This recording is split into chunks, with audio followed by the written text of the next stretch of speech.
Alright, and we're about to wrap up posts here. I just want to talk about two quick things that are on here that you're not going to really visit that much, but you may visit once or twice every now and again. And I just wanted to go ahead and go over them real quick. The first one is tags, and the second one will be categories. We'll go over that in a second.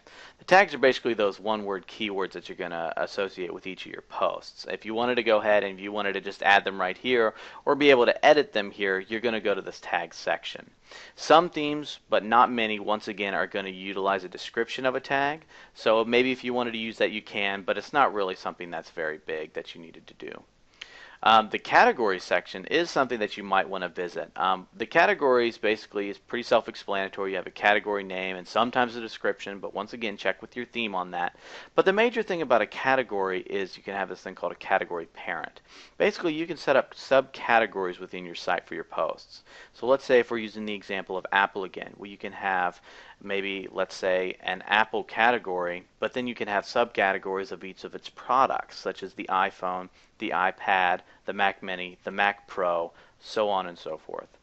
And then within each of those, let's say that you have your iPhone, you can have maybe the App Store, or maybe iPhone Generation 1, or new features, or gossip, or latest news, rumors. So you can kind of nest them upon each other and have a much more structured setup of your blog.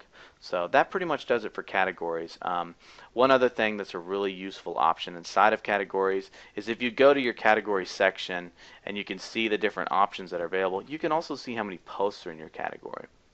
So if you have something that's got a whole lot of posts in it, and then maybe a category that maybe only has one or two, maybe you should take out that category and put it somewhere else. It's obviously not really doing what you want it to do.